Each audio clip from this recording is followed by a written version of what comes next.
Hmm. Go ahead, brother. We live, man. Get the song going.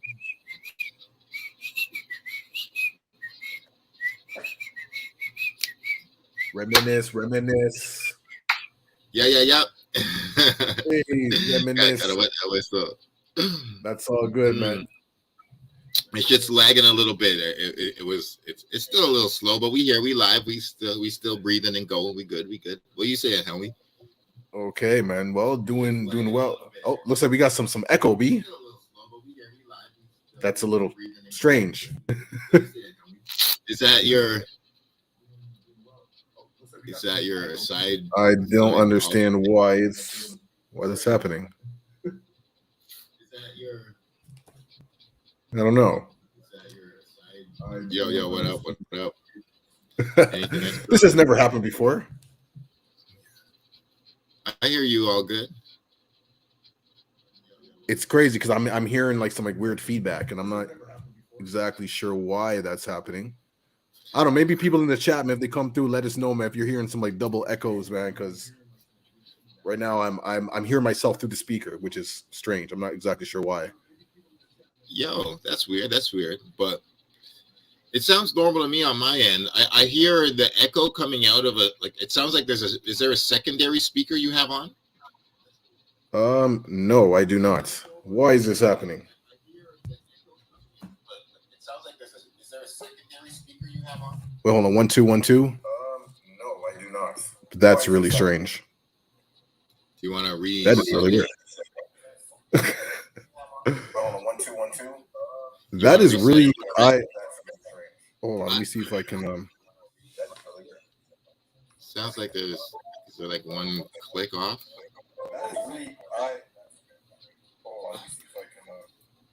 Yeah, that's this has never happened in the whole time that we've done this.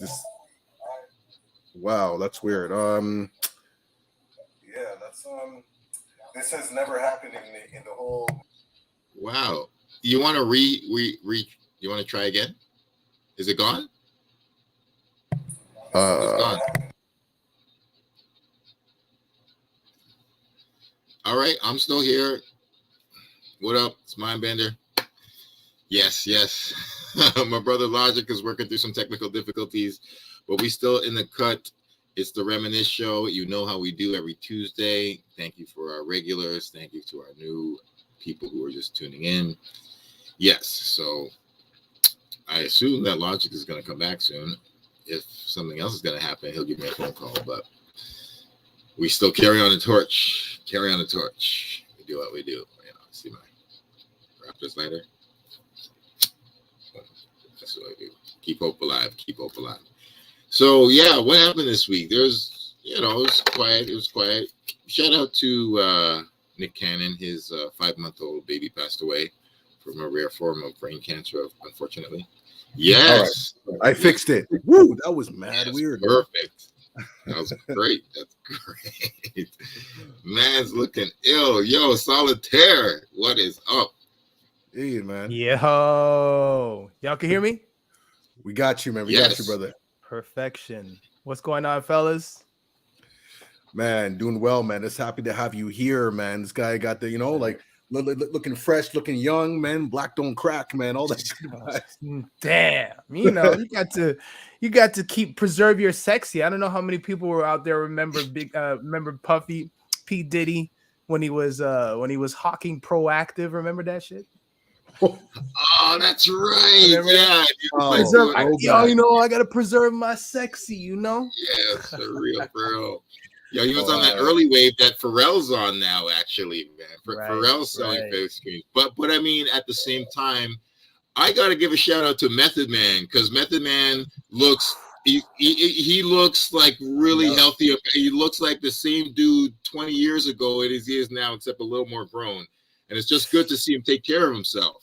It's like Method Man. It's like he gained an entire his own body weight. Like he's like twice the Method Man. Remember, he was same with Busta Rhymes. These guys are like, I don't know what kind of growth hormones they have down there, but I mean, like, yeah, Method Man, and there's a lot of other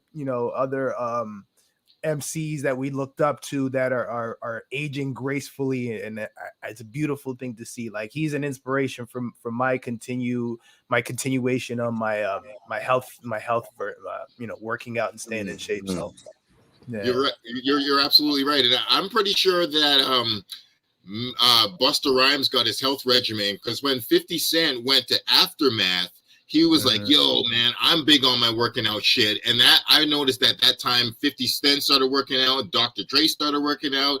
And like that's at that point in the culture, really people started really paying attention. And now when 50 Cent came back east, now Jim Jones is all like, yo, man, I'm swole too. And it's good to see this shit. I mean, I don't know if I want to be like bodybuilder. Like I'm not necessarily trying to put on all that weight because that's not good for the joints. I'm a little bit, more for agility and quality of life when I'm, my 70s and 80s. I plan to be balling in my 80s, like just back and ends, like you know what I mean? Wow, let's go. Yo, that's real. That's what's up, man. Yeah. But yo, it's a pleasure to have you here, man, on the Reminisce Show, man. We got our weekly podcast, man, where we carry the traditions of Sankofa, where sometimes we got to go back to collect what we may have forgotten. Beautiful. Toronto has evolved and gone in so many different places, and there's so much history, so much rich history, and you're part of that. So having you part of this is incredible, and we're hoping to kind of go back in the time machine and explore some things, man, that are important, that are crucial, that we may have forgotten about, man. So for sure, man.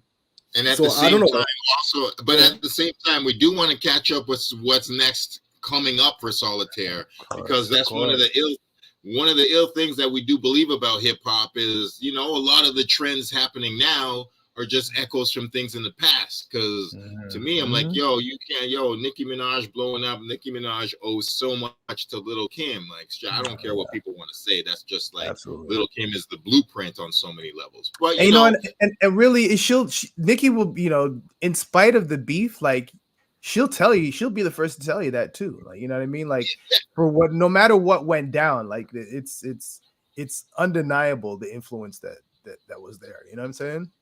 That's it. And I mean, we'll go into the influence that Toronto has and that you've had on Toronto in the back, just doing things like producing one of the most phenomenal songs of all time in Canadian hip hop history, BACARDI Slang, and all these other various things that have happened. But like BACARDI, I gotta say, I smoked a lot of weed, and there's been a lot of hip hop memories over my 25 years. There's been a lot of hip hop memories, but I promise you, brother, I will never forget the day that I'm sitting down watching BET and I saw Kardinal on their debut BACARDI Slang on BET, Rap City, Figure in the Basement. I was like, yo, we did it, Cardi, Canada, gunshot, what? And it sounded so good. They're like, yo, this is insane. And you're like, damn right, it's insane. Yo, we've been doing it. So like, there's so much to talk about, but just had to say that. Yeah, man, I appreciate that. Thank you. Well, I mean, we can just kind of start off with BACARDI Slang and just kind of, just bounce around. But like, I'm curious to know, like, what was it like in the studio, like at that time? I know that beat was originally for you. Then Kardinal heard it and was like, yo, I'm snatching that. Yeah. Cardi jacked me, man. He jacked me for my beat, man.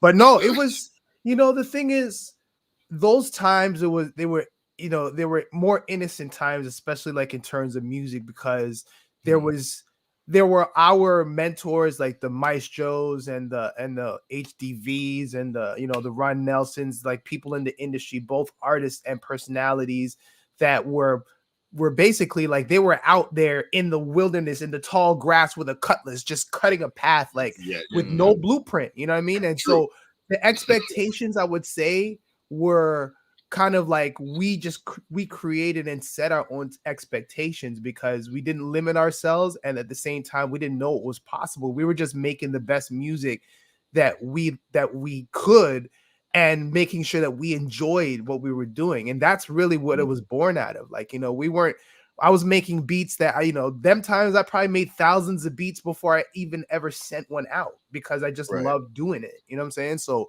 that song was just like, it was like, I made that beat and I was like, yeah, this is a cool beat. That's cool. I'm kind of like scatting some flows. And then you know, he tells the story so much better because it's obviously the memory is a little bit more vivid for him. But I remember, you know, we were on a trip somewhere and I played, you know, I was playing in my beats. I was like, yo, check this out. I just remember, like, he just straight jacked. He's like, yo, give me that. He's like, yo, give me that. I was like, all right, man, all right, you know, you're my man. So, you know.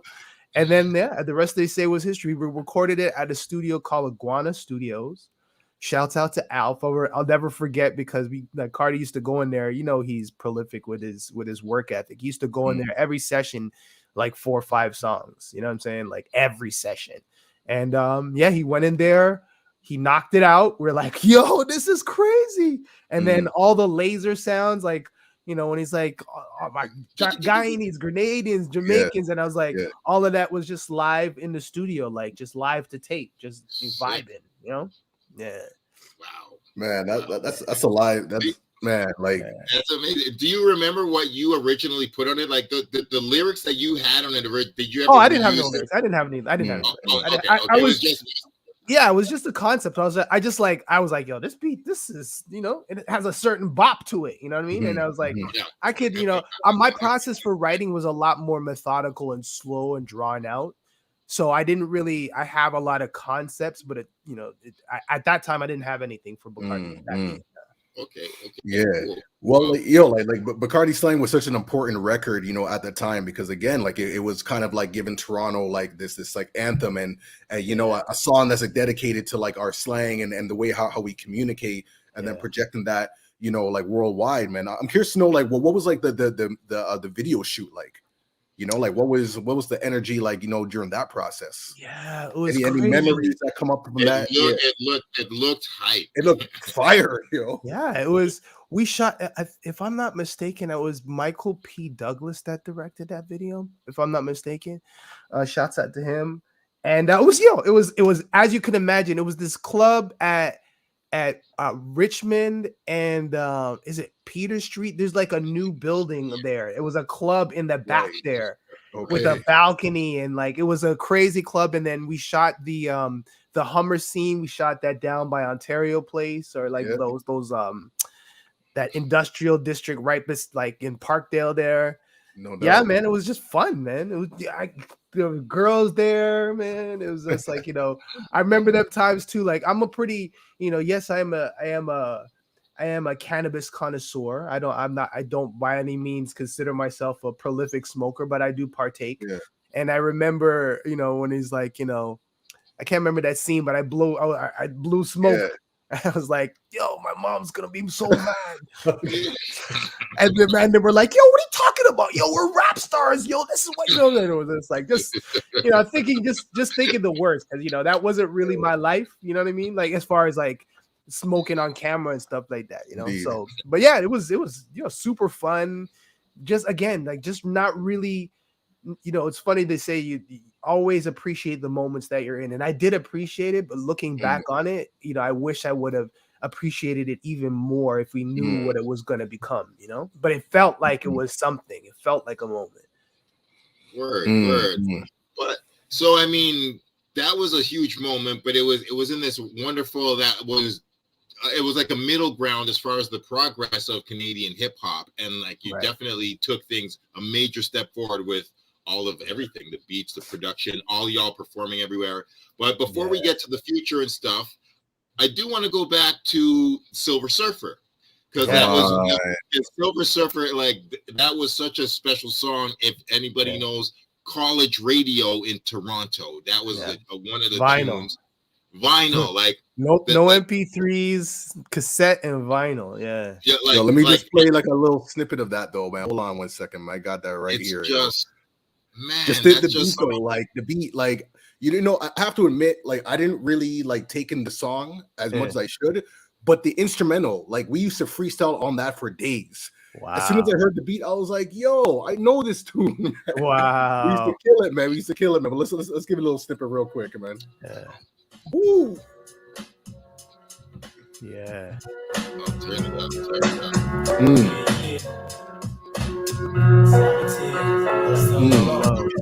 Bingo. Yeah. Wow. Yeah, that's great. You Focused on the mind of a man, driven man by the rhyme. His soul's in a reciprocal, commit a great crime. My mouth speaks the words, bringing news to the ears of the blind. Cat the self-mimicking, think about the words that you're speaking. Got my soul saved by the deacons, keeping the cat's demons away. What can I say? The gods must be crazy, letting niggas mind stray. I can't control all the things that I say. Yeah. What I said yesterday, I'm gonna have to pay for today. Oh, that's crazy, man.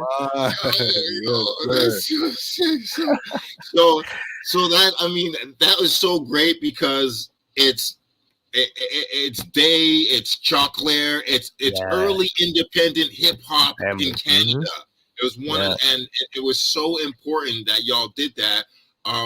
I mean, before I ask about it, we ask about the business around it a bit. I gotta ask, like, were you into comics? Because that was one of the first songs I ever read. Nope, I was not. Nope. I was not. Nope. Absolutely. Everybody who loves that song and is a comic book head asked me that, and I'm like, really? Absolutely not. I did not know anything about the Silver Surfer. Marvel is the one that wrote and delivered that hook, and he was just like, that was how he described my style. It's like, ooh, glad like the Silver Surfer. I was like, yo, that's crazy. That shit sounds dope. But I did not know anything about the Silver Surfer at all. I've never been a comic book head. Okay, that's good to know. And that is a shout out to Marvel, though, man. Like, that is really good to know. So, I mean, like, from there, though, like, it was really, where did you have a plan and vision, like as a producer or more an MC or whatever, or just member of the circle? Like when you got that 12-inch together? You know, I was always like, I'll give you a little bit of a preamble. Like I've always known that I was going to be a performer of one kind or another. Like I started off actually, like my real come up on stage was doing theater and acting, so I took drama every year. Like I was the kid that acted in the Christmas and the Easter and like in the play, like, when, you remember that some Marvel Words Of, where it's like me and Solitaire sipping altar wine. Like we came up in church together, that's where we met. And that's a real lyric. That is amazing. Yeah, that's from Words Of. Words Of. And I sang the chorus on that song. That was me. Like Words Of. Oh, thank you for making that jewel known. That's one of the greatest Canadian hip hop songs that even less people know. So thank you. That Socrates produced that. Marvel, that was Marvel's single, and then I did the hook on that. But yeah, so he was like, I came up acting, and then obviously we got into music. I started diving into learning how to produce. So I would say around that time, it was just kind of like I was just the artist that was just enjoying putting art, like releasing music, and just kind of learning what my voice is, what I wanted to say, learning how to make beats and everything that was involved in that.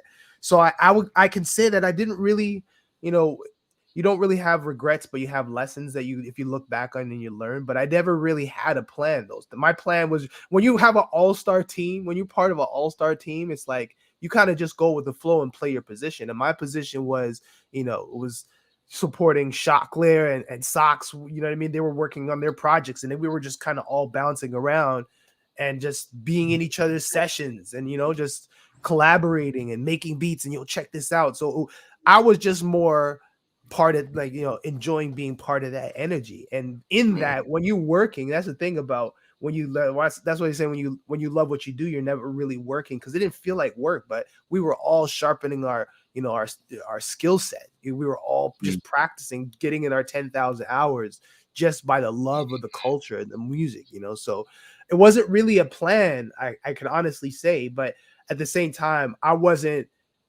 carrying the squad on my shoulders as far as being a leader. That was like Socrates and Choclair at the time, who like he got, when he got signed to Virgin, and then obviously Cardi, you know what I mean? So it was kind of like I enjoyed being able to play my assist role, and that's why I was so strong at it. Because and then really that kind of, you start to learn how to lead. Like you have to be to learn how to lead, you have to learn how to be a team player, be a part of a team before you step into those shoes. So I was really kind of developing and honing my leadership skills during that time as well. Fantastic. That is wonderful. And thank you for doing what you did, because like there's no, all the things that fall apart, I think, in hip hop is when people forget the brotherhood and the comrade. And like nowadays, we don't have the crews that we used to have. When it used to be Death Row, Bad Boy, Native Tongues, like East to West, Dungeon Family, like those are the eras of posses and crews. And now it's so very singular. Just like you know, people have people with them, but it's not the same. It's like the Rockefeller dynasty was one of the last crews in that sense. But like definitely I wanted to ask, maybe this is the right time to go into it, but like, how is the circle? Because I still, when I see Cardi or anybody, I still say circle zoo and clack reload. I come from clack reload days. You never know. Those things can listen. I never rule anything out. The universe always has a plan and a strategy, but everybody is doing the best they can with where they're at. You know, we don't all keep in touch the way that we had the time to when we were younger. Like, you know, men's have families now and, you know, different obligations. But, you know, obviously SH.A.G is, you know, SH.A.G is my man. I just supported. He had a clothing drive last week that I just passed through and did a couple of songs that. So, you know, we definitely stay in touch. Me and Rodala definitely stay in touch. He's my brother. He's got a new clothing line. He's always still working on music.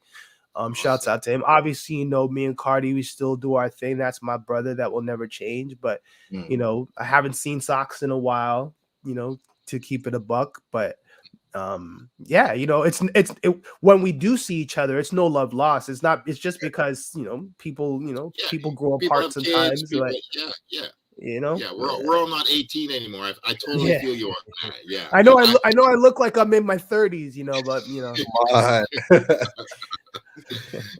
Thank you for sharing that. That's peace. Yeah, absolutely, man. But I want to go back to, like, you know, another record that you're known for, man, which is you know, Easy to Slip. Yes, you know, sir. and I just want to read like the hook real quick, because you said something earlier, and this was my actual prediction, and you actually confirmed it, and I'll get to that in a second. But the hook goes, "We sing a song of mercy for youngings caught in the struggle, because the devil's always trying to draw the kids into trouble. I move like the sun over the ocean to see things clearer.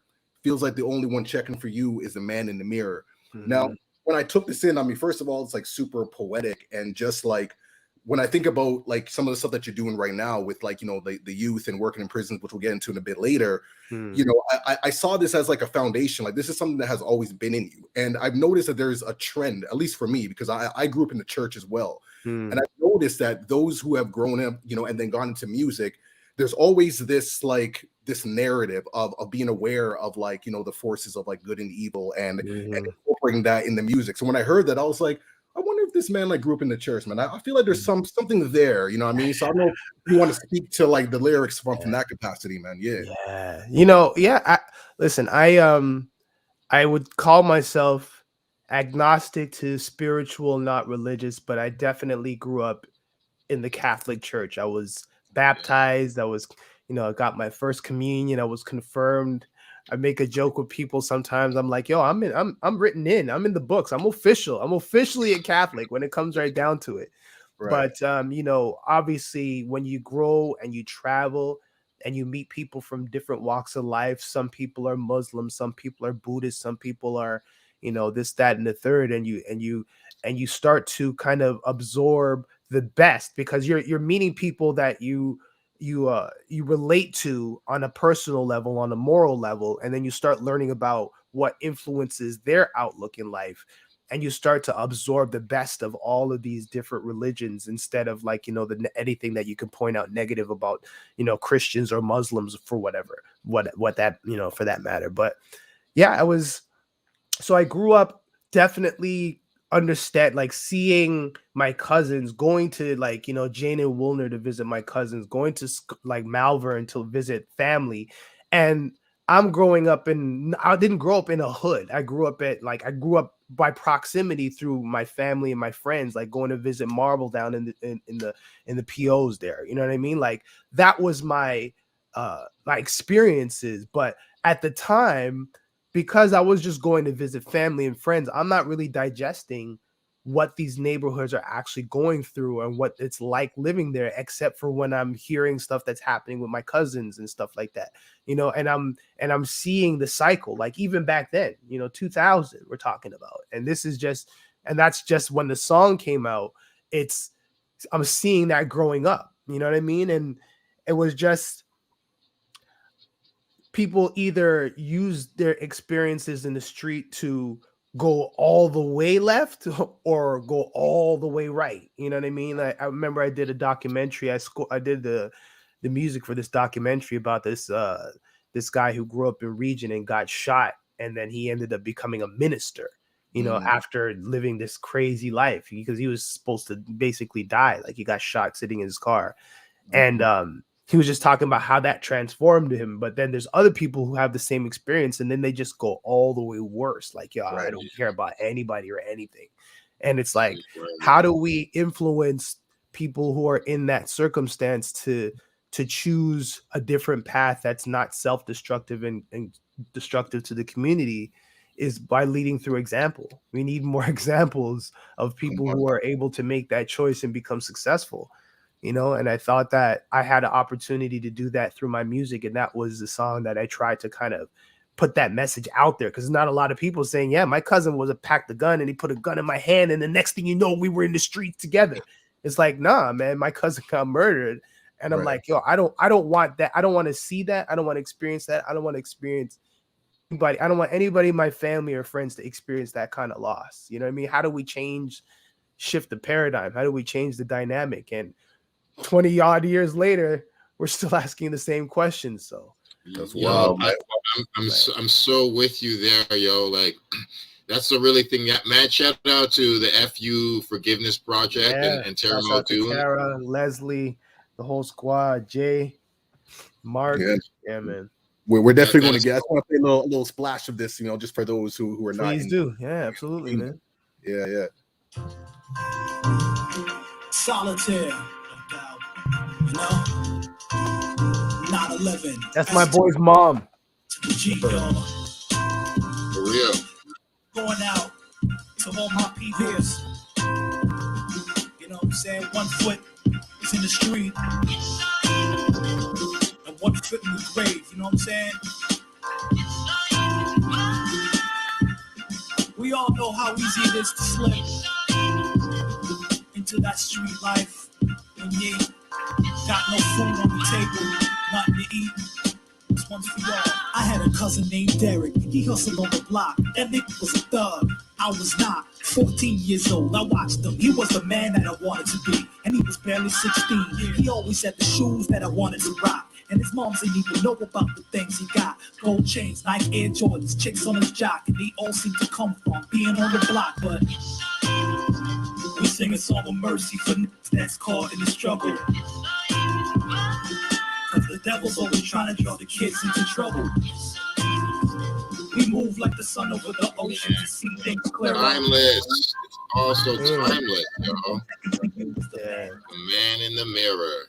Like, yes, sir. Yo, I love what you said about that, because I mean, when I was I grew up in Toronto, but I had friends in Ottawa that I was in high school with, and some of them got caught up. One of them spent 25 years in jail for murdering a crackhead, and they were on the cover of the Ottawa Sun for running guns and shooting up a mall and stuff. And like that, I mean, whether it's the 60s or the 80s or the 90s or 2018, 19, 20, 21, it's the same story. It's the same problem. It's the same cycle of violence and destruction and like that power struggle between all of us, that we're all powerful young men and women in the streets.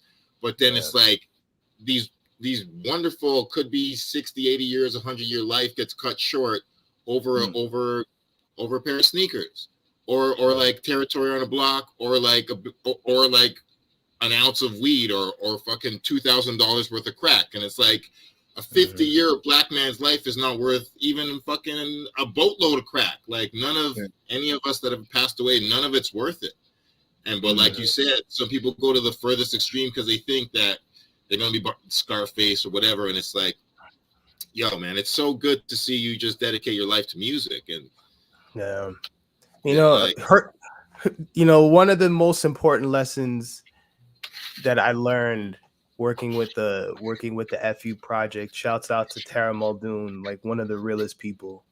Hurt people, man. And if you don't have the self-awareness to kind of be aware of where your anger is coming from and where your motivations are coming from, you know, we're moving into an era where people are much more aware and cognizant of mental health and anxiety and dealing and more, you know, productive ways of dealing with stressful situations. And that's one of the things when we go into these jails and these communities that we try to, you know, us and so many organizations, like, of course, you know, like, you know what I'm saying, like Stolen from Africa, and, you know, there's so many out there that are trying to change the narrative of how we address our trauma as a community.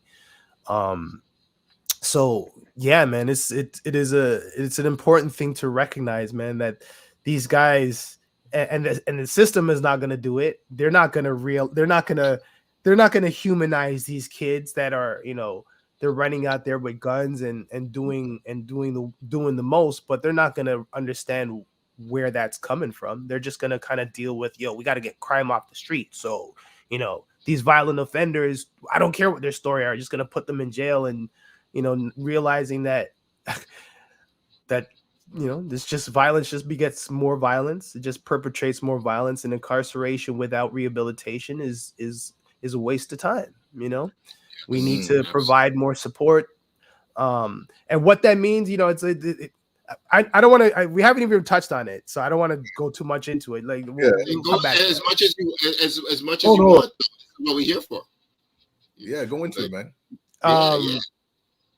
But I mean, you know, it's just we have to give more support, and it's hard to say that because it's such a broad thing. You know, everybody says it. We need to support it. We need to support our communities more. But then it comes down to money. Then it comes down to time. And then it comes down to resources. Then it comes down to, you know, the whole, the limitations of granting system, because you're only going to get a grant for a certain period of time, where after the money runs out, then where do you go? And these grants don't allow you to buy, to invest. They're only giving you money to run these programs temporarily. So it's like, you know, one of my most frustrating and eye-opening observations is, you know, and your real concern is highlighted by the actions that you take. And when the pandemic came and lockdowns happened and the government realized, listen, we cannot ask people to stay home for 2 months and not give them any money. So they printed money. Where, you know, any of the economists will say, well, yeah, we're borrowing on our kids' future, and, you know, we're eventually going to have to pay it back. The fact of the matter is, they found the money because they realized the depth, the gravity of the situation.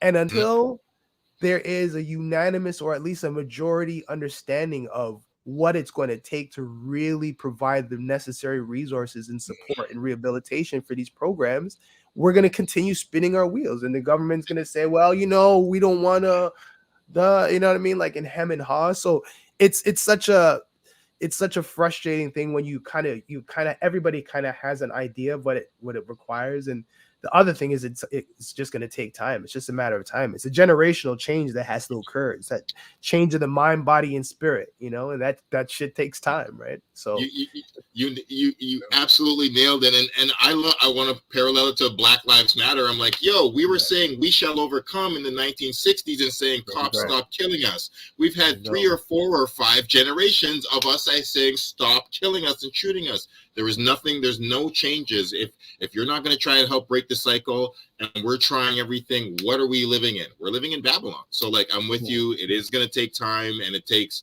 such bigger ideas and things like forgiveness and self-respect and understanding. And the last thing I'm going to say is, like, you made me realize with all the resources and stuff, it takes a village to raise a child, but it also takes a village to abandon a child.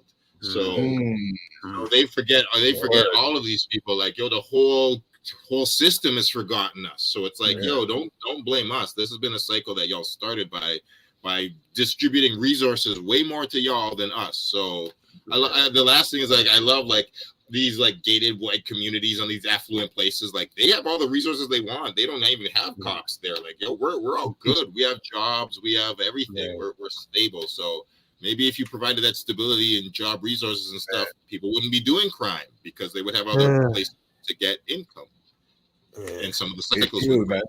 But yo, just to build on, you know, the forgiveness project, because y'all are doing some like incredible like work that's like super important. And you know, I can only imagine like the weight, like the emotions that come with that. But before I get you to explain what the forgiveness project is and what you guys do, I'm curious to know, like, you know, going back to like, you know, like it was so easy to slip days. Like, did you like kind of like, you know, see yourself doing the work that you're doing now back then? Like because it seems like there was, you know, obviously like an interest. There is some parallels, you know. I'm curious to know if you saw that or just kind of, you know, came about.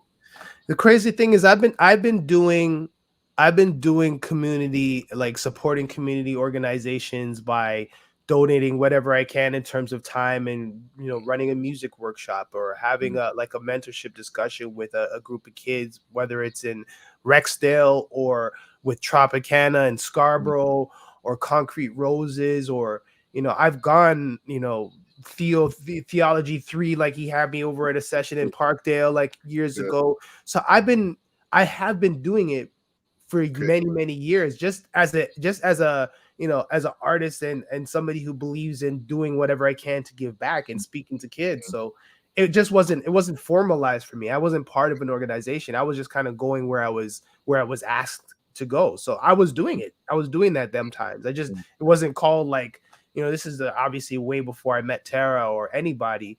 It was just through the people that I knew who were doing work in the community. You know, Cardi's mom she's been doing like, you know, working at Alexander Park and in the educational system, like innovating programs for many years. Like people don't even understand the pedigree that Cardi comes from in terms of like the stuff that his mom and that has done for school. So it's like, you know, people like one of my best friends he's been working in communities for you know, at least 30 years, you know. So it's like it was always in me. And it just when the opportunity with Tara came along, it was just kind of, we met through another friend of mine. I'd known about her in the industry because, you know, she was a publicist, you know, working for what was it again? I can't remember the name of the group, but you know, so and then she started, you know, it's actually the Forgiveness Project. It's actually FU Project's 11-year anniversary this Friday. Crazy. So, Wow. You know, so, and I joined the team going, I think I might be going into my 7th year working with the FU Project. And my initial start being part of the FU team was to start the jail program at Toronto South Detention Center. That's how we formalized our relationship in that capacity. Yeah.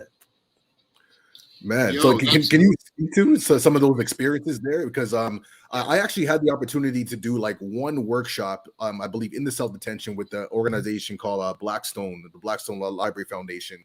And that was the first time I ever been in the I've never, big up Susie. My first time actually being like in jail and just being like, you know, in the facility. And it was a really interesting experience, you know. I mean, one, I did notice like the humanity as well, but still just like the circumstances and just that short period of time of being in there. I can only imagine what it's like to be there extended periods of time and whatnot. So I'm curious to know like what are some of your, I guess, like takeaways and even just like dealing with like the heaviness of emotions, because like I saw, you know, there's times where there's lockdowns and stuff like that, like you go there to support and then you can't, and then the advocacy that comes with that. I'm sure there's stuff that happens during COVID that you have to like, take and whatnot. So I'm curious to know about like those experiences. Well, you know, for the first little while, I think it was for me because I was, you know, I'm 46 now, and you know, so I was started with whatever it was, 40. I must have been 40. So I think with my life experience up until that point, I feel like it benefited me in being able to separate my emotional attachment investment from the reality of the situation. Because I remember going in there and I'm looking at some of these kids, and I say kids because some of them are like 18, 19, but then there's also hardback men and they were like, 30s, and a couple of them were in their 40s, you know what I mean? And all I see is like my cousins, my friends. Yeah. You know what I'm saying? And I'm just sitting there and I'm like, man, and some of these kids are talking and they're like, brilliant. Brilliant observations. You know what I'm saying? That things that nobody will ever give them, nobody in society who will look at them and kind of judge them by their actions, that, without understanding any of the backstory of what these guys went through, where they're from, what their family life is like, going in there and just having a conversation about things like, conflict management, anger management, self-awareness, self-identity. You know what I mean? And asking their opinion and asking them to, like, expound that. Don't just say, it is what it is, the streets, because it's like it's easy to get away with that, but it's like, why the streets? Why, like, ask yourself, why are you making these choices? And talking about self-worth, like, you know what I mean? Like, because mans were the mans that were getting the girls and they had the cars, they were on the block, and that's what I wanted. You know what I'm saying? And it's like, and then you start, one of the, there's so many stories. I'll give you one story, and then I'll give you the first session is we walked on the jail, and they had it like, if you're familiar with Toronto South Detention Center, they have what's kind of like supposed to be an open concept. So usually everybody's in cells, and then there's like the CO that's in a separate area, but the COs are actually on the range, and the idea is that you don't cage them up, right? Cage them up all the time, but that's another discussion. But so we were all on the range, and it's like 30 guys, and it's me. And in terms of the optics of it, there's this, who's this young white girl and this Tara. Guy coming here to talk to us about the forgiveness project, and they hear the name and they're like, nah, I'm not ready to forgive. You know what I mean? And it's like all the kind of like, and as you can imagine, 30 guys in a jail, they're kind of like, what the fuck are you guys here for? Like, what is your intention? Just kind of just sizing us up. And then Tara goes on to tell her story and her why and what brings her there, and then that immediately brings them in. They're like, okay, you're not just some like university graduate. You graduated with a degree in psychology or sociology, and you're just gonna come here and say, pull your bootstraps up and you guys can do it. You guys are special. Yeah, I'm doing a writing project, and I just need some like real advice. Like, no, this is somebody who's been in a dark place as well, and had to actually. She walks her talk. She's not just preaching. Like, she's like, yo, and all of y'all are people are like, we are speaking from our experience. We've lost people, and man. And so we walk in there, and I'm like, listen to me, guys. Like, I'm an artist. I'm not an educator. I'm not like an expert. I'm not a teacher. I'm a peer. I'm here because I care about the circumstances. I care about my community. Here's my experience. And I think we went in there with the understanding and intention that it's going to take time to build trust and build a relationship where these guys are going to be able to feel comfortable enough to share their experiences and share their true thoughts. And, what they call it, I don't want to say it was a safe space, but it was a free space. It was a judgment-free space. Where we're like, we didn't ask anybody, so what are you in here for? What did you do? It's like we literally went into a room with a group full of guys who are, who are under arrest or awaiting trial or serving their time, and just talk to them about music, about where their heads were at, like how are they getting through the day, and just day after day, week after week, building that relationship to whereas like after about 6 months, they're like, yo, it was. They're like, if we couldn't come for 1 week because there was a lockdown, like the next week they're like, yo, you guys didn't come last week. You know what I mean? Because there's not a lot of people who maintain that consistency. Right. And that's really what it was. So it was, and I feel like at the end of every session, I would say, I'm not here to talk at you guys. I'm here to learn. I'm here to share, because I think that there's as much brilliant insight from your lives and your lived experiences that we can all benefit from. And that's kind of the mentality that we go into all these sessions from.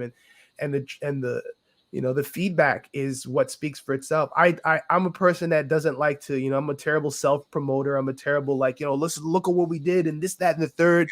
I like the feedback to come from the people who were touched by the work that we did. And I was always like, you know, you can ask anybody who's been a part of our program. Obviously, it's nobody bats 1,000. People fall through the cracks all the time for various circumstances. But the majority of the guys will tell you, it's like, yo, we look forward to that time every week, because it was we would listen to music, we would vibe, we would talk, we would, you know, share intimate stories about like how we were really feeling, and take those moments where you don't have to be a hardcore, you don't have to be the alpha in the group, you know what I mean? Like it's more a matter of sharing experiences and growing. So it was a tremendous learning experience for me. I learned a lot more than I would have probably doing, you know, outside community work, because it's a lot harder to get a captive audience outside, you know what I mean? Like, but inside, that's all they got. So it's like they're invested, you know. So that was kind of long. That was kind of a long way. And then there's last story. I don't know how much time we got. No, we got time. It's good. Let's go. Is you know, just in terms of self-worth, and like one thing I always, and I've been saying this for years, and I'm saying it a lot more vocally now, is I think that classism is more insidious than racism. Because classism is the whole concept of, you know, people buying things and defining their worth by the things that they have, not by who they are and what they're contributing to, you know, the greater good of humanity. And it's like, you know, this whole society of materialism. It's not about, I'm not against having nice things, but I am against this concept of, you know, you're hustling, you're doing this stuff, you're destroying your community so that you can go to the club and pop bottles. And, you know, it's not even about like, there's hustlers, the OGs that I know that we came up with, like, they didn't want anybody to know what they were doing because they were feeding their families. It was literally about feeding their families and putting something away because they knew, you know, it was living the fast life. You never know when you're going to go. So if you have a kid, you want to make sure you provide for them, rather than using these things to create this persona of how you want people to view you. You know what I mean? And it's like, my dad would always tell me, you know, I'm the best dressed guy in the room, not because I spent $500 on or $5 or $500 on my clothes. It's because I'm in it. Right. I provide the value to whatever I put on is worth $1 million because it's on me. You know what I mean? And flipping the idea of self-worth, because once you're truly content in your purpose and you found your purpose and your motivation, you're not gonna be influenced by trying to attain the material things to be liked by people that you don't really care about. You know what I mean? So it's like, and there's this one kid who was in one of the earlier groups, and he says, you know, I was hustling back in the day, and you know, I was good at music, but I was thinking about going into it, and I used to see all these Toronto rappers on Rap City, and then one day I'm driving in my truck, and one of the rappers that was on TV, he was on the bus, and I'm like, yo, man, fuck that rap shit. These guys aren't real. I was like, but was he dope? Was the song dope? Was he talented? Yeah. Who cares if he was on the bus? Like, why you're not looking at the talent, you're looking at the persona, and you know, and there's a lot of, I feel like a identity crisis that is tied up in the circumstances when you're poor and marginalized, and all you have is, you know, being able to shine a little bit so people can see you. It's just, you're just trying to find a voice, trying to find a way to be heard. And how do we shift that so you're channeling that in a positive way, rather than defining yourself by material things, but defining yourself by achieving your purpose, or finding your purpose and exploiting that, you know? So it's a multi-layered thing. That's why I say it's a generational shift.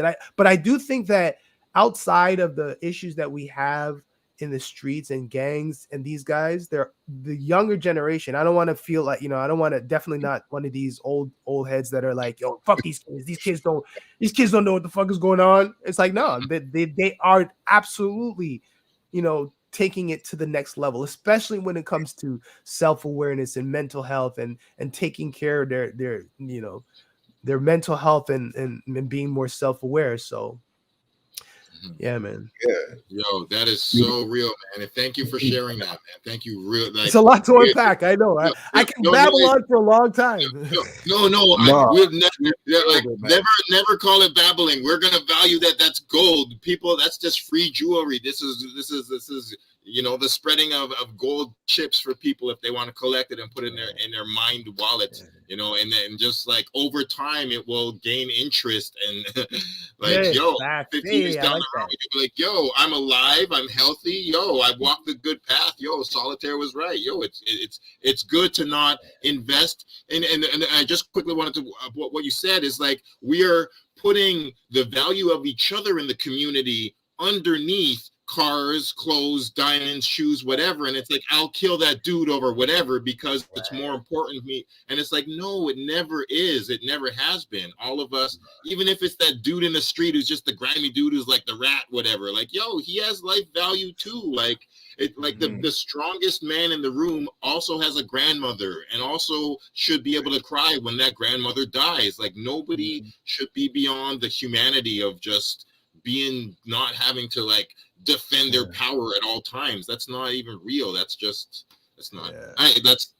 further than I wanted to take it. But you said everything because you're seeing the people, you're seeing the audience. Like you said, it's a different audience than a hip hop audience. And I want to get into the hip hop audience and your touring and stuff.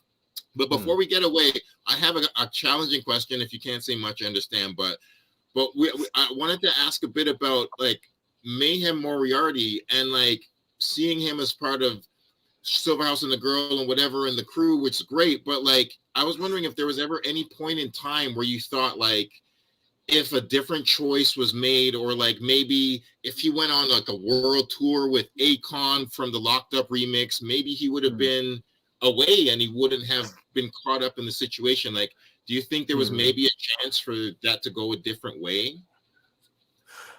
Yeah, that's what I was hoping. I take full responsibility. I was the one that suggested possibly, bringing him in as a part of the Black Jays, and that was because how we initially met was he was still inside, and he was a friend. He like a good friend of mine is the one who was like, yo, he's this guy's MC. Like he played me a freestyle that he recorded over the phone from jail. And I was like, yo, I think it was, he wrote a verse.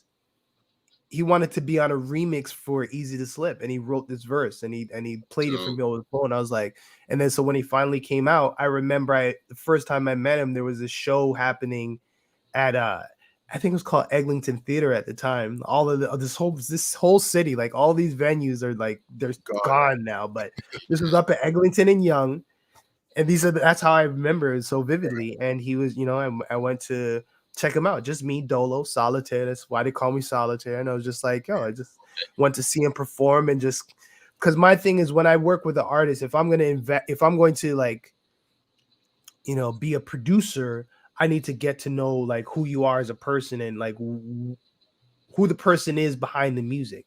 Right. So we spent a lot of time. Like I would go pick him up in Jungle. I would go pick him up. Like I remember I like, I don't want to go into too much of it, but I would bring him to the studio, and that's how we recorded it was, I can't remember. I'm terrible with remembering like certain details of certain stories. Some are super vivid, some are vague, but I believe it was Mr. Morgan. Shouts out to Mr. Morgan, super OG. This was when Cardi hadn't officially been signed to Akon yet, but that relationship was just beginning. And this was around the time of Locked Up, and they were doing an international remix. And so he's like, yo, this would be the perfect opportunity to get, it's a perfect record for somebody like Mayhem. And so I have the vinyl somewhere like of that single. Like there was an international remix and they had like different, like I can't remember, 4 or 5 different countries represent. And that's kind of like where I saw kind of he was what I wanted to be, that changing of the narrative that I keep talking about, changing who our heroes are and showing that here is somebody who was on this path and through music was able to, and self-awareness and reflection and growth, and was able to change. And he was that, like, he in a lot of ways, and I'm not gonna, it's gonna sound ridiculous to say, and I'm not at all comparing him to Tupac, but I'm saying in a sense he was that brilliant of a mind. Like he had that potential. Like he was well read. Like he on a one of ways, and that's the thing. Like there's a public persona, and then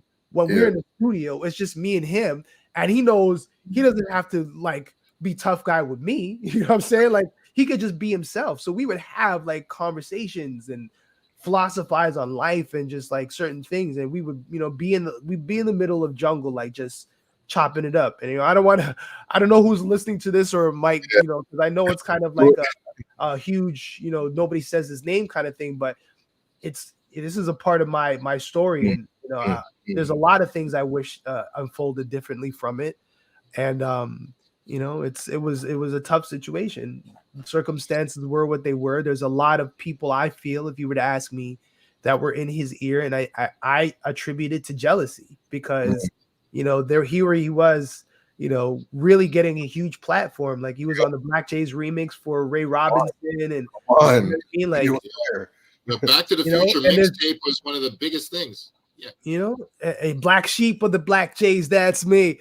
That's me. I mean, like I think it was a lot of people who behind the scenes were in his ear, because they were just trying to sabotage. How what I'm saying? Like waste guys sabotage successful people because it makes them feel better about themselves. You know what I mean? And that's the only way I could have seen it, because when that whole situation went down, I was like, listen, man, Cardi's my man. Why do you think, you think he is going to disrespect you? Why would he do that to me? Right. Like he has to be accountable to me, and I have to be accountable to you. Like this works in tandem. This is not how we operate. We're grown ass men. Right. And he saw things differently, and it unfolded the way it was. But I mean, the way we are, what are we gonna do? What am I gonna do? Clap back? You know what I mean? Like, what am I gonna do? Get involved? My thing is, look, we have way more things to accomplish and move forward on. And it was just an unfortunate stain on the legacy. But I think that, there's still songs that we have recorded that I'm probably sure I have on a hard drive somewhere that were like fire. Yeah, of course. But I'm curious to know, like with all this like static that was happening, like was there any like tension between like you and Cardi? Like did y'all like never? No. Okay. No, never that. It was never, you know what I mean? It was more like we kind of had the conversation, and he's like, yo, what's up with this guy? I'm like, let me talk to him. And I was like, listen, if after everything that I've done and all of who I've shown you about who I am, like, you got to take my word for it. Like, Cardi's not dissing you. Like, that's ridiculous. Yeah.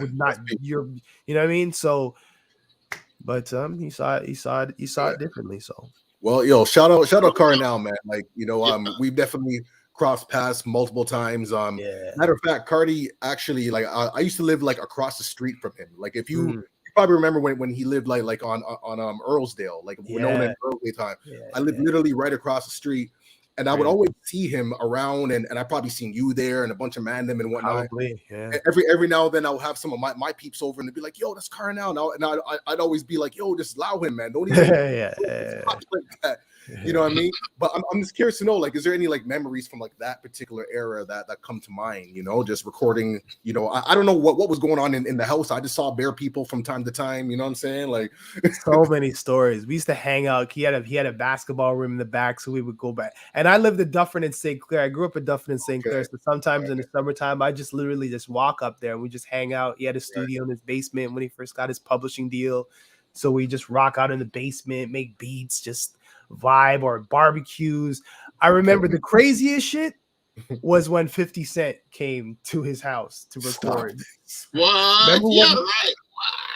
I don't know. Please I don't tell know. that I don't know if story. I'm supposed to unleash this story. I mean, that house on Earldale is long gone, but this is this was remember he did that song "Officer Down" where 50 Cent was Yes, singing the yes, hook? yes. That hook was like from a session, because here's the story. So 50 Cent was coming to town to film Get Rich or Die Trying. Right, he shot that yes. in Toronto. Yep. And so he got into town, and 50's a workaholic, and I think he was trying to find a studio, and he didn't really know anything about Toronto at the time. And I'm pretty sure once again the connector, Mr. Morgan, was like, because he had the link to Interscope and all these, the insider situation. So they reached out to him like, "Yo, Morgan, you're the king of Canada. How do we, we're looking for a studio." And he's like, "Yo, Cardi, could you record? Can 50 come to your house and record?" And he just came. He pulled up him, and he came dolo with a driver, and just pulled up and was just there. Like I think he recorded like 3 different ideas that day, and then he just bounced. That was a pretty crazy memory when that happened. Gold, Amazing, man, gold. amazing. Yeah. So, wow. That was Yo, wild. so I mean, I definitely want to talk about the production and stuff, but I mean, actually, Sure. well, yeah, we'll talk about the production, and then I'd like to talk about touring if we could get to those last 2 topics. Yeah, That's the greatest. That's the greatest. But That's the greatest. yeah, so like you've been in sessions with that. I was gonna be like, have you been in the studio with like Wayne or Busta perhaps, or like Busta, yes. Yeah. Busta Rhymes, yes. Yeah. Wayne, no. Wayne was I never met Wayne. That was through when we were just sending beats. This was when I was working with Cipha Sounds. Shouts out to my brother Cipha Sounds. And that was a crazy experience. I was living in New York. I was living down there for probably about 5 years. And we were working with the main purpose was we were working on Nina Sky's what was to be their sophomore album. Mm-hmm. And so we were, that was the main focus. But then obviously in the meantime, we were like trying to shop production to a bunch of people. We ended up doing a song with Elephant Man, Busta Rhymes, and I can't remember who else was on it. Nina Sky, we did like 10 songs for Nina Sky's project that ended up getting scrapped because the label dropped them.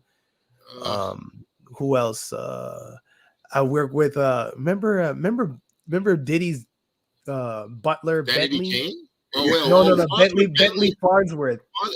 Bentley. What did you do with him? I have a record with him and Nina Sky.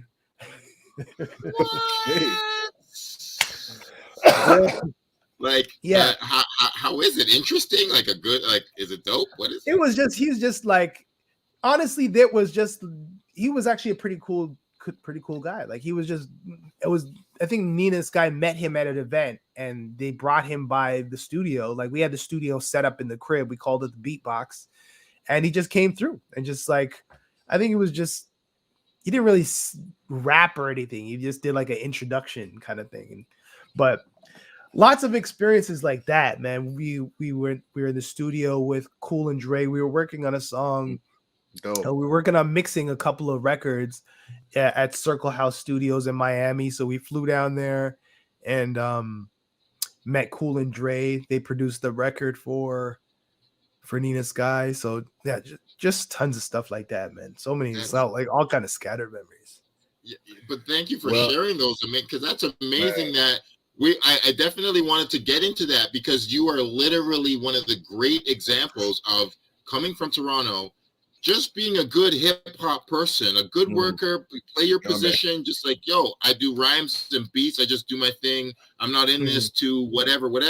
And you've gone from Toronto to Miami to New York to, I wanted to ask, like, I saw Cardi once and he said something that blew my mind. I was on my way to Ghana and I was like, I saw him in like some public place. And I'm like, yo, I'm going to Ghana right now. He's like, yo, I have been to, I think he said like 100 or 120 countries, but I have never been to Ghana. And that sentence stuck out in my mind when I saw Cardi at that point in time. And I was like, wow, bro, we both like what? So I was just wondering, like, how many countries do you think you've been to, and maybe what are like one or the two weirdest places that hip hop has brought you that you're like, damn, I'm in Russia, like, or something. Nah, never been to Russia.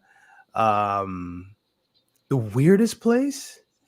I wouldn't say that anywhere. I don't want to say there was anywhere weird, but I mean, how many countries? A lot. Yeah. All over Europe. We've done all over America, all over Canada, obviously. India, Malaysia, China. Jeez. But yeah, like France, Germany, Sweden, Denmark. Oh yeah, all over, man. South of France. There's some cool shows. South of France was a cool show. Wow. You know, what was cool about the thing is, south of, you know what it is? I'm not necessarily here for all the decadence and like the poshness of it. But when you're in a place, when you get there, you're there. So once you're in like, how did they pronounce it? In Nice? They got Nice and where did they have the that award, that film award? What's it called? Cannes. Yeah, Cannes. When you're there, you're there. Nobody's assuming that, you know, oh, this guy's broke, he ain't got no money, because you're in the south of France. You know what I'm saying? So I'm walking around and everybody just assumes that you have money, so it's like, it's kind of like, in a weird way, you're on an even playing field, so there's no pretenses. So the parties were super crazy, you know. It was just, as you can imagine, lavish. Like, you know, for a rider, we might get like a bottle of Ciroc and like a bottle of whiskey, but after those shows, they're like, champagne, bottles of champagne. Like, it's just crazy shit like that, you know? So those were fun shows, you know, performing in, we performed at this huge spot. Where was it again? It was, Beirut. I think it was in Beirut or somewhere like that.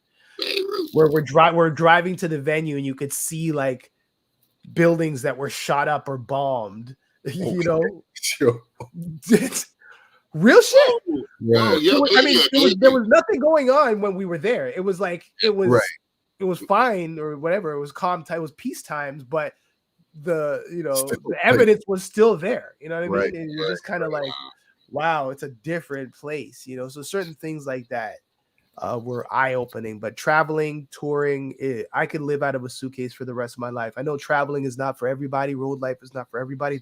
But for me, that is what it's about, because that's the closest connection you're gonna ever get to the fans of your music, outside of like, you know, you see you walking down the street or whatever. But as far as an artist who is releasing music, performing is what it's the ultimate end, because that's when you're seeing people feel the music and feel that energy, and I wouldn't trade that for the world. Yeah. What's like I was going to ask, like you got something? Go ahead. I just wanted to add, for a drop of wisdom, like, for all the Toronto artists that have never been anywhere else, what is the one thing you recommend that they do to get a booking agent, get a hit song, get a produce? What do you think is the best thing to help Toronto artists get out of Toronto and tour Europe, America, etc.? Oh man, that's hard, man. That's a hard question to answer. I'm not I wouldn't say I'm the best person to even ask like how to go about that process, because I'm really a creative, man. I'm really more so I think, well, what I would say is put together a team. Like, if you're serious about giving yourself a shot, you can't do everything. You cannot be an artist and then turn around and put on a business hat and do your own negotiations, because anybody who is serious about booking acts, anybody who is serious about, you know, music publishing or getting placements, they're not going to take you seriously if you're the one that's doing all of this stuff and you're still trying to turn around and be an artist. There's no way you can be an effective artist. You know, you can't be a jack of all trades and master of none. You have to master your craft. So I think that starts with putting together a team around you. I think that's one of the things that Cardi has been very, you know, successful at doing, being aware and having that business acumen about finding the right people to get to do the best job. Like, who's the best booking agent you can find that's gonna sell you the right way to get you those gigs? And I think what you have to do if you want to be a touring artist is you have to produce a product that people are going to want to see. It's like, it's not just about the music at that point, because how many artists have you seen that have a hit record and you go see them in show and you're just like, man, I could have just stayed home and played the CD and had been more entertained. You know what I'm saying? Like, it's a show. There's a stage, a 20-foot stage. You got to fill that space. And it doesn't have to be, you don't have to have, you've seen me and Cardi on stage. You don't need to have pyrotechnics. Right. It's about the energy, and it's about giving. If you want that energy from the crowd, you can't just be like, there's only one Jay-Z. There's only one artist that's just going to be able to stand at the front of the stage and just give you that show because of the power of their music. I would say Jay-Z is one of my favorite artists of all time, but I have seen all I need to see about like Jay-Z performing on stage. He does not, you know what I mean? Like, he does not do anything for me on stage. For sure. But his music speaks for itself. Yeah, go on. But I mean, like Cardi, it's the music, yes, but it's the show. It's the fact that, we have a motto, whether 10 or 10,000, you give the same energy. And that's kind of like, because even if there's only 10 people, number one, it's practice. We rehearse at game speed. That was the other thing. Practice. We are at a point now where we've done thousands of shows where we don't necessarily have to go in and do like full rehearsal unless it's like new songs, or we have like a live band show and we have to rehearse with the band to get like the timing and stuff like that. But that's 25, 30 years of practicing. Yes. Like, we used to go in the basement and just me, and whether it was like when Lindo P was on the road with us or Ro Dollar was on the road with us, like, we would practice 3-4 times a week for hours, like sweating at the end of it. You know what I mean? Like, because that energy has to translate. And I think that's, his show, our show speaks for itself. We can go into a place where people don't know the first song that we do that he, like Cardi's done, but they'll be like, yo, that's the greatest show I've ever had in my life. And if it's 10 people in that audience, you don't know who that one person is, who knows that one person that's like, that can change the trajectory of your situation. So I mean, practice, and you kind of got to project the artist that you want to be on stage, or your that what you want your music and what you want your brand to represent, and then find a way and a team to help manifest that. That would be the best advice I can give. That's dope, man. Yo, just continue the energy of like performances, man. There's this one that I found, I actually forgot about until I saw it, and I remember how significant this was for just like Toronto. And this was when you all were performing on Jay Leno, yo. Holy, you found that. That's crazy. Let me play this real quick, man. Hold on. I forgot about this.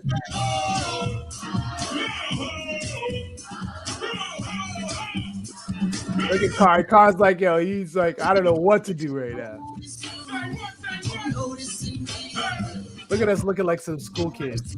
Yo, it's so tight. Most pop shows don't do that.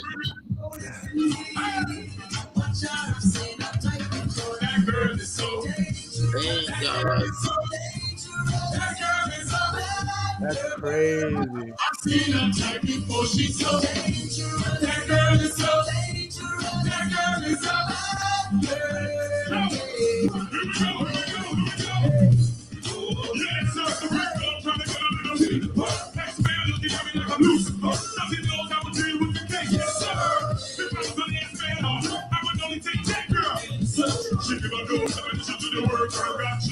What?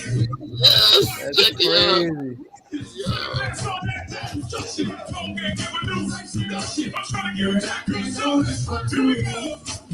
Look at Akon fucking up the choreography. Hey! Yo, that's so fire. Yo, shouts out to Khan, man. Akon is one of the great. He's like one of the most down to earth, wealthy motherfuckers you'll ever meet. Really? He was such a cool, like family oriented dude, man. Real dude. Amazing, man. Like, yo, I remember when this dropped, like, I believe it was just maybe a couple days before my birthday and whatnot. And I was like, I felt like I got signed, man. I felt like we all made did. it. It was like massive. I was like, we have arrived. People know what's going on. And you can just see the energy and the excitement. Like, y'all are like mad happy on stage right there, man. You can feel it, you can see it. So I'm curious to know, like, what was that experience just being in that moment? Like, what was going on at the times, yo? That was like, you know, I'm sure I have like 100 pictures from that day, just and I mean like pictures, not even like digital pictures, like physical pictures. We didn't really understand. Let me speak for myself. Cardi was probably, you know, he was definitely like 10 steps ahead in terms of where he wanted to be and kind of visualizing that. But I was just like, man, we're on Jay Leno. I remember growing up watching Jay Leno. Here we are, like, that's his parking spot. Yo, that's him right there. And he, you know what I mean? Like, and then the day that we were there, who's that swimmer that smokes weed? The 10 time guy who, like, Michael Phelps, he was there that night too, and like took a picture with him, and you know, we're just like at the green room, just like realizing how many like the most legendary stars have been in this space, you know, and just kind of being in the moment and being content and just appreciating the opportunity to travel, perform, you know, the music that we love and get paid. You know what I'm saying? So beautiful memories. I forgot all about you know that line with Hope said, I forgot more shit than you ever thought of. Like so many things that I forgot about that. Well, we can get into like more of a recent show. I mean, you all had the chance to perform at the Chappelle screening recently. Yeah. And you know, this is like kind of like coming after like lockdowns and whatnot. So like, was that kind of like the first performance like after all this? No. It was the 90s nostalgia show. Gotcha. Oh, right. Yeah. And that was in the summertime. Yeah, and Ludacris. Yeah, we end of September. That was crazy. That was like the first like big like open concert outside. You know, huge stage, you know, production wise, that was amazing. But the Chappelle show was special because it was, you know, because of the friendship that they share. Like their relationship is cool. And Dave is another one of those guys that's like, he's another like Akon. Like he's super down to earth. It's very genuine, you know what I'm saying? So it was a special moment. I definitely appreciated being on that stage. It was a hard transition because, you know, you're coming from a documentary, and the documentary was mad dope, very insightful. And then, you know, it's a crowd that's kind of sitting down, and it's a, you know, a comedy show. And then you transition to like a performance, and kind of, so it took a while to get them warmed up, but you know, that's what we do. Well, how did that opportunity even come about? Because you said, like, you know, like showing like a documentary and comedy show, was he just like, no, Kardinal, he's my man, let me just put him on kind of vibe? Like, well, every city that they screened the documentary at, they had performers come through at the end and perform. So obviously in Toronto, and they have a great friendship. I think a few years back, it was they met through Cipha, because Cipha is good friends with Dave Chappelle. Cipha Sounds actually used to DJ for the Chappelle show back in the day, and that's where their relationship comes from. So, you know, through Cipha's relationship with Chappelle, Chappelle told Soul Cipha that he's a big Kardinal fan, so he introduced them, and then that's how I think it was. What was it? There was a charity event that. Are you talking about that? Because I went to a Kardinal show where he brought Dave Chappelle. That was a while ago. I think it was like a party or something. It was probably it was part of a charity event. I think that was a Christmas party. Yeah. It was a Christmas party, but he also after that, he used one of Cardi's songs as the outro music for his last. I think it was the Sticks and Stones special. Okay. So and this was like apparently this song that he really loved of Cardi's, so he used it as an outro. You can go check it out. It's on whichever one's on Netflix if they didn't take it down. That's All dope. right. Word No up. doubt, no Yeah. Yo, man. I just wanted to definitely just give you space to talk about the Solitaire of 2022. What future music creations, documentaries? What are you creating as a Yes, a book? yes, yes, and Okay, yes. okay, okay. Documentaries, yes. New music, yes. New projects, yes. Bunch of artists. You know, I've actually I've done a lot of production at my studio. Shouts out to my whole Four Sound Media studio family. Will De Niro, Cortez, Mailman. Those are my brothers. We have our recording studio. We're almost up on like 9 years now that we've been open, and yeah, you know, we're just doing well. Lots of clients, lots of success stories that have come out of there. And as far as myself, I've been working with a lot of independent artists who have projects that are been recorded and now it's just waiting for them to be released. And that's just more so on like me being you know, A&R kind of like um artist development, so to speak, for doubt. a lot of Yeah. these clients. And then yeah, I'm scoring a documentary. It's not it's done, but I can't go on the record to say because they haven't started doing any publicity about it. But I'll be doing the some music for and the sound design for a documentary that's going to be coming out in 2022. Okay. And new music. I'm actually going to be shooting a music video, and this is what's, you know, there's a few things about being an artist for me. Like I've never signed a deal. I never signed a publishing deal. I was never recruited, you know, and I feel like, you know, part of my you know, looking back on some of the decisions that I made is I was a little bit too comfortable being a supporting artist. As far as like, you know, I toured with like my first tour was with Socrates, and I went on the road with Choclair for like 5 years, and then, you know, went to live in New York for 5 years, and then came back and toured with Cardi. Like I was performing with Cardi, you know, long before, even back in the 90s or whatever.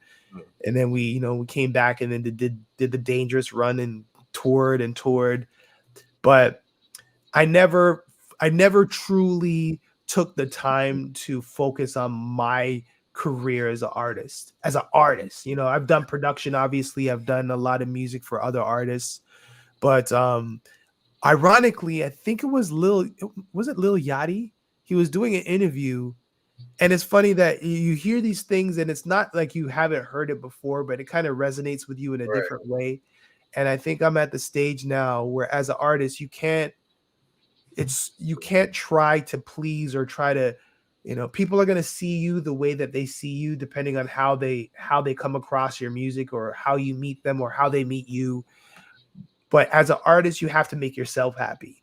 And I think I've grown the diversity of who I am as an artist, whether it's hip hop or I've done a lot of R&B, like, you know, working with Nina Sky, working with Jully Black. I've worked with Melanie Fiona. I've worked with a ton of R&B singers, and it was like working with me, like Divine Brown, you know. And I love working with singers because I'm huge on melodies. I'm huge on big hooks, and there's an element of that to my music where I was kind of like, well, nobody's gonna understand, like, you know what I mean? Like you do certain things and like people who know you for Silver Surfer, Easy to Slip, you start singing, people are like, when I did Come True, that was nominated for a Juno in 2010, where I was like, it was like a kind of like a sing like pop record, and it's like people didn't really know how to you know, to interpret it, but that is also a part of who I am. So so what I want to do now is this project that I'm releasing. I've been throwing around different names, but I think I'll say it here first. I'll put it out into the universe, but it's either going to be called, most likely going to be called In Plain Sight. And it's the whole concept behind it is, I feel like when people hear the broad scope of the range of what I do musically, the question is going to be, yo, where have you been? And I'll be like, It's been there. I've been here the whole time. The whole You know? time. The whole time, because I'm not a promoter. I'm terrible at promotion. I'm terrible at social media. I'll be the first to tell you. I hate talking about myself. I just like doing. I like being. You know what I mean? I like the energy of being in the moment. That's my favorite shit to do. You know what I'm saying? Like, you call me and I'll be there. You know what I'm saying? But talking about it, yo, check this out. I'm gonna be here. Yo, I'm the shit. I've always been horrible at that. But I really, for this project, shouts out to DJ Manifest at Vibe 105, who's helping me by supporting me with this video that we're shooting in January. But I'm definitely excited to release some new music and new proper visuals in 2022. Yo, that's super blessed. Like one theme that comes to mind is like you're really big on being of service. Like, you know what I mean? Like, that's like a consistent theme from like the jump on in many capacities, which is great. Like, that's something that I relate to as well. Yeah. But and everything you're saying like relates to me, because it's like I'm at a place now where I've given so much to community and whatnot, and now it's like it's time for me to like give that back to myself as well. You know what I mean? So when you started saying that, like I salute you for that, and I'm excited for what you're going to bring, because you're coming from with a seasoned perspective. You know, it's going to be intentional. Like, I don't even have to ask. I know it is. So I know when it comes out, it's going to be intention. It's going to be calculated. It's going to be seasoned and meaningful and all that good stuff, man. So big up to you, brother. Thank you. And you just made me realize, not only like you're talking about, shout out to Tara Chase though, and Marvel, and yo, all the Circle crew, everybody. But like, not only are most of them also producers, but also all of them have not only the singing ability, but to rap. But I'm like, people were talking about, you know, respect to Drake, but everyone's like, yo, Drake is the first singing rapper. I'm like, are you kidding me? Socrates was my first singing rapper, always. Kardinal always had melody and tune. His voice could do 5 different things. You guys, everybody, Tara Chase always could melodic flow or just come hardcore stuff. So like, all the Circle always had vast vocal ability. Always. From day one. From day one. So like, please drop that R&B record and then bust a verse and then be like, I produced this too. My name is Solitaire. Thank you very much. It's actually the video I'm shooting is actually a reggae song. My goal is for it to be the next like what do you call it? Like not millennial. The next wedding song that lives on for ages. You know, one of those like those timeless wedding songs. Okay, let's get married and go for it. Yeah. Unbended knee, yo. That Boyz II Men money is timeless, yo. Real shit. And really, it is like, you know, this is not for the fame. It's not for the money. It's for, you know, one of the things I had an opportunity maybe about like a few months before King Reign passed, you know, rest his soul.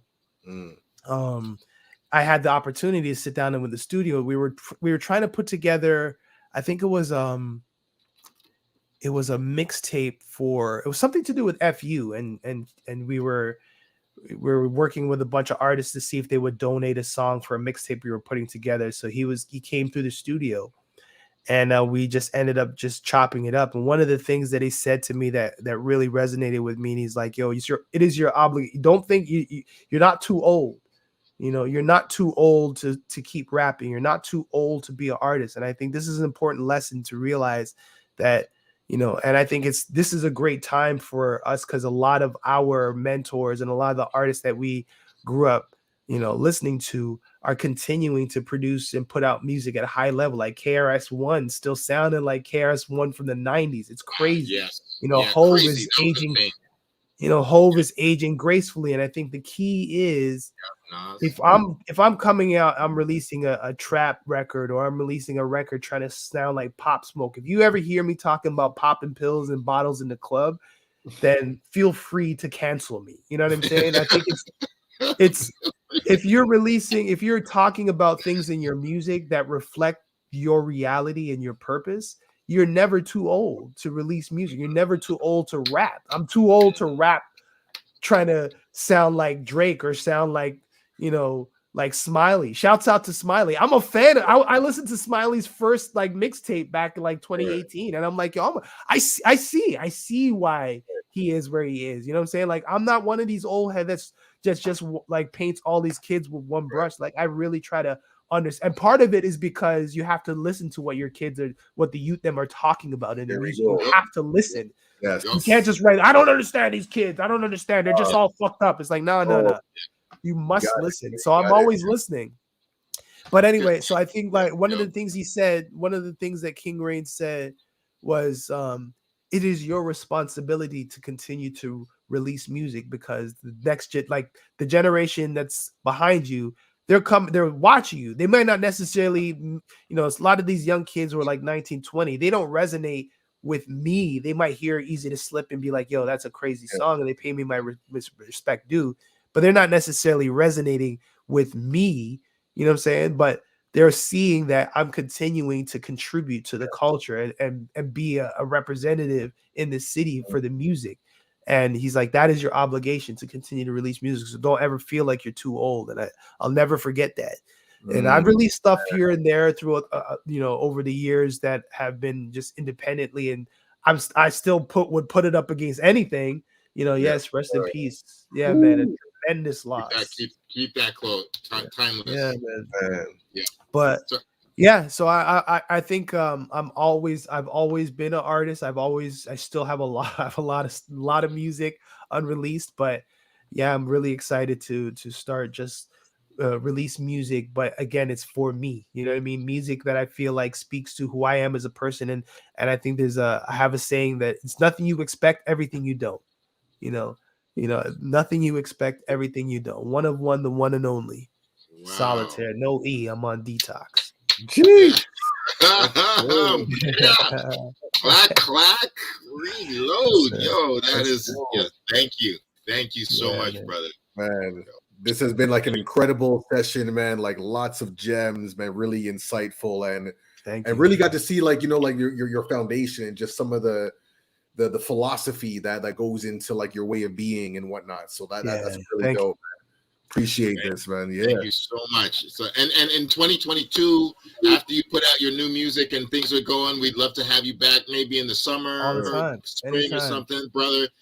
I'm definitely curious of more stories, and like that whole 5-year segment when you're in New York with Cipha Sounds. Like, I'm curious of like what it's like when you see the hip hop culture then, because that's a phenomenal time to be there. But like, you know, that's your story is infinitely compelling. Please share more of it. Documentaries, music, whatever you're creating. Thank you for doing what you do. Listen, it's nothing but a message or a phone call away. You already know Logic reached me. This is what I enjoy. Like this is what the FU project, like the jail program, is about. It's about having conversations. It doesn't have to be like a purposeful, like, yo, we're gonna solve, you know, poverty. We're gonna solve this. It's like it's building relationships. It's, you know, it's talking and like exchanging ideas and, you know, and keeping the lines of communication open. You know, Logic, we've crossed paths for many, many years, but it's only really recently that we've super connected. But I've always had a huge respect, because, you know, Stolen from Africa has been ingrained in me as being who you are as your identity. And that's inspiring to me, because that means it's not like flashing. You're not doing it because it's like it's a cool thing. It's more than that. You know what I mean? And we need to make sure that we're aligned and connected. And anytime there's an opportunity to sit down and have a conversation with you brothers, it's nothing. Love, man. Love. So Leave y'all like that, man. That's what's up, man. Thank you for everything, Solitaire, yo. All right. Pleasure is mine, brothers. Pleasure. All right, man. So, man, that was a blessed interview, man. Conversation, and I love what you mentioned about that. You know, because sometimes it's not about like solving stuff, but just creating that space and that energy. It feels healing. You know what I mean? Just to hear these stories and you know, to inspire each other, man. So we're always like, there's always going to be a problem to fix and something to solve, but it's never gonna, you know. During the pandemic, just like, you know, just to kind of last kind of note, like during the pandemic, I know so many people who have lost so much jobs, family members arguing, and, you know, people have actually literally died and passed away. And there's so much misinformation and disinformation and things from all sides. And the one thing that's kind of kept me going through it is the realization that the more you project into the future, you can have, it's good to have your vision board and you're manifesting into the universe and you're putting that positive energy forward, but you have to go through the process. You cannot rush the process. You have to be able to be present in the here and now. And the only way that you're going to be, not get lost in the things that you have no control over is by focusing on the things that you can control. Anytime, like when the pandemic started, I immediately, or anytime I get into a stressful or a depression or like a feeling low in my life, what brings me back is, what can I control? I can go out and go for a run. So I start going for a run, or I start going for a walk, and just kind of claiming back the things that nobody can take from me and focusing on that and just kind of building everything day by day and realizing, bad shit's happening, but nothing is changing. I'm still breathing. My heart's still beating right now. So what can I do? You know what I'm saying? And focusing on the things that you can do rather than dwelling on the things that you can't control, Absolutely, Wisdom. man. Thank you. Wisdom. Thank you so much. Solitaire. Just all right, man. Stay blessed. Stay you. Please keep walking the path you're going, because it's been 25 years and it's still going wonderfully. So I ain't going anywhere, man. I'll be around, man. Y'all be good. So much love, dude. Right, so man. much love, brother. Much love. Peace. What's up, yo? Peace, brother. Thank you, yo. So jeez, yo, oh my God, that's like a 7-course meal, yo, man, I feel so full. I might have to go for a run, man. Like, the energy's just high right now. We got some exclusive gems, and I love that. Like, every time we have a guest, they always reveal something that they never like revealed, like in other platforms, other spaces, and whatnot, man. So shout out Solitaire, man, the OG Toronto hip hop, man. That's what we're doing, man. Reminisce Show, man, every Tuesday, yo. That's God, man. that was so wonderful, man. That's just so. Thank you so much, Righteous, Donna, Kevin. Thanks for our viewers, whoever's watching, people. If you say what up or don't, thank you for being our support. We're just gonna try to keep this going, like he said, yo. Like, wow, man, like that was just fantastic, yo. Solitaire, the gems making me stutter. And wow, finally found that. It's all good, man. We're going to keep it going, man. We got some, other interviews that are going to be lining up, man. And, we're coming up towards like the end of the year. I don't know. Maybe we might do like a little recap, maybe highlight some of the stuff that we've, covered this year. We've been doing Reminisce Show for almost a year and a half. You know what I'm saying? Like, it's crazy, like every Tuesday consistently. And we're building it, man. And, like as they say, man, build it and they will come. And I'm just glad that we're supported by some of our founding peoples in the hip hop scene to support the cause, the movement. And we're here to document this, preserve the culture. You know what I'm saying? So that's what's up. Reminisce Show, man, carrying traditions of Sankofa, because it's not taboo to go back and collect what we may have forgotten, man. So that's what's up, man. Yo, I mean, do you want to do a tiny little bit of news? Any other tiny things? Quick, anything on your mind in the world that you want to shout out? We can definitely go there. We're already way over. We can just keep going, Yeah, we got some people still rocking with us. Okay. It's 5 minutes worth, whatever. Okay, well, quick 5 minutes. The 3-6 Mafia Bone Thugs versus. You know what I mean? Like real quick. I didn't get to see it live, but I did see some of the clips of what happened. A fight broke out. There was an argument between like Busy Bone and 3-6, and I think a water bottle was thrown, and then a slight scuffle kind of clash happened. It's interesting, like for me, I'm like, this is not good for the culture. I mean, these are like grown men getting into these like reactionary emotions, and it's like that's just not a good look. However, I will say that it was pretty blessed that towards the end of the performance, everybody kind of came together with the Crossroads, like the Bone Thugs song, The Crossroads, and they gave a tribute to those who have passed. And I saw like, Bone Thugs and 3-6 kind of like almost like arm in arm, like singing that like we are the world type of vibe going on. And that was good. Like I'm so happy that like happened, because that could have, went in some like really dysfunctional way. I mean, people like destructive stuff. I guess it was great for ratings or whatever, but I'm glad that things were brought back together to the essence of like what's really important, and that's the unity within our communities and finding space to heal. Because when I see like the conflict and even the fight, like on a deeper level, like I see that as like a trauma response. You know what I mean? Just growing up in the hood and how we have to deal and protect ourselves and whatnot. We have to operate in a certain way.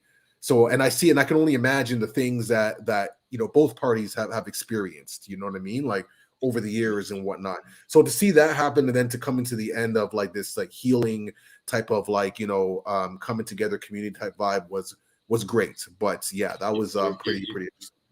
You're absolutely right. And I watched the whole thing live, and I saw the fight happen live as it was unfolding. And it was really, my jaw dropped, because I've seen pretty much 9 out of 10 of all the verses. I've seen almost all of the verses, and not a single one actually had violence. The Locks and Dipset was tense, but there wasn't actual violence. You know, there were, you know, like there was a couple that have been a little tense, like, oh, you know, like Gucci Mane and Young Jeezy.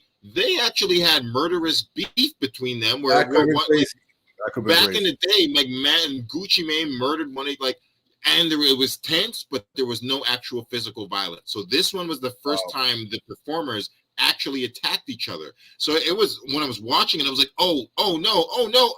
And like you just see Busy like throw something, and you're like, there it goes, boom, it's over. But then they broke up the scuffle.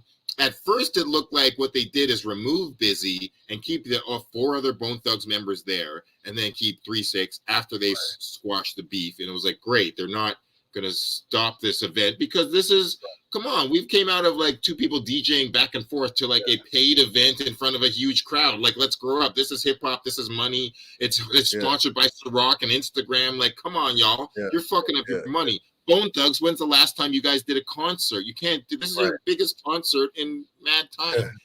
Don't fuck this up. So it was really good to see them get over it and be like, yo, it didn't stop the show. We're gonna move on. And as you said, it was really dope at the end. Right before, one of the 3 6 Mafia guys is like, you know, we've been beefing for 20 years, but these guys are actually our brothers. I think it was one of them saying it. And they're like, these guys are our brothers. So that was really dope. They were arm in arm. Cool. And then the Crossroads moment was really special. You're right, because not only did both of them shout out to people that passed on from their I can't remember that 3 6 has said somebody passed on. I can't remember exactly. I'm not the biggest. I can't remember. But you know, 3 6 Mafia shouted out their passed on dude. Bone Thugs is like, shout out to Easy, and shout out to Left Eye, shout out to Big L, shout out to Freaky Tar, you know, stuff from the 90s. And then they were like, shout out to Virgil Abloh, shout out to Young Dolph. And they just really brought it full circle from when Crossroads came out to rappers who passed away in this generation. And they were saying it all at the same time. I was like, this is what it's supposed to be. So that was a really good look for verses. That was dope. But yo, man. Well, I was gonna say like last concert, you know, you got to attend the Mustafa the Poet concert as well.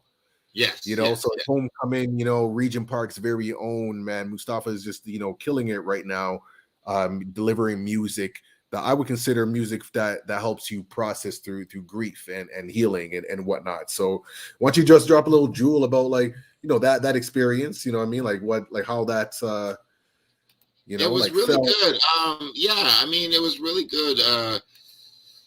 Shout out to the brother from London, England, who came over to see Mustafa. It was really dope. There was metal detectors there, which was not so dope. But still, you know, it was peace. It was peace. Before I get into this quickly, Mustafa did very well. He came out. He had a bulletproof vest on. There was a 10-minute segment about violence in Toronto hoods, and there was a lot of young black men talking about their hoods and stopping the cycles of violence. Drake was in it a bit, and some other cats. Pressa was in it, and some other guys that I didn't know, but various people. Mm-hmm. And it was just good poetry. Bad Not Good did the music.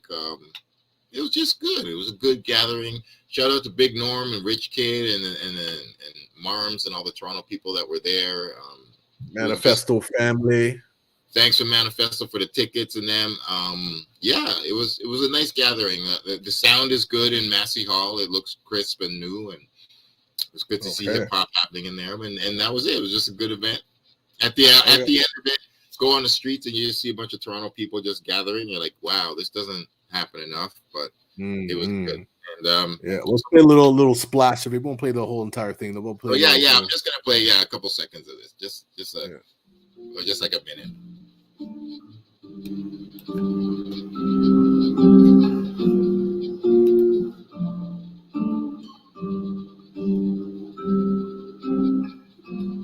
Mama, hey, hey. Mama's is here to stay. Spirit blue, then to fade away. Mama, hey, hey. And out of the blue and into the black. They give you this, what you pay for that. And once you're done, you never come back. When you're out of the blue and into the black. Yeah, maximum love, yo. Mustafa, man, like, yo, beautiful. I'm loving what he's doing, man. The music video he's been putting out, that, you know, just delivering like a message of timeless truth, you know, like he's definitely bringing that, like that Bob Marley One Love type of, like, you know, energy, you know, and I'm excited to see where he'll be able to take his music and craft, yo. So that's what's up, man. Yo, a lot of positive energy, man, of just like being of service and you know, trying to like really keep community in like the forefront of all that we do, you know. So that's what's up, man. We're gonna continue to keep doing it, yo. Thank you very much, man. It was this was just a blessed day. It was full of wisdom, and we had a great guest. Thank you. And that's it, bro. Just keep it up. We out like that, man. We out every like Tuesday, that. man. We be back, man. So, yo, man, peace out, y'all. Respect for everyone who's joining us and stayed with us for the entire hour and 46 minutes, yo. We've been going hard, man, but there's a lot of gems. So big up. That's it, man. Reminisce Show every Tuesday. Traditions of St. Kofa, because sometimes you got to go back to collect what we may have forgotten, man. So we'll see y'all next week. Same time.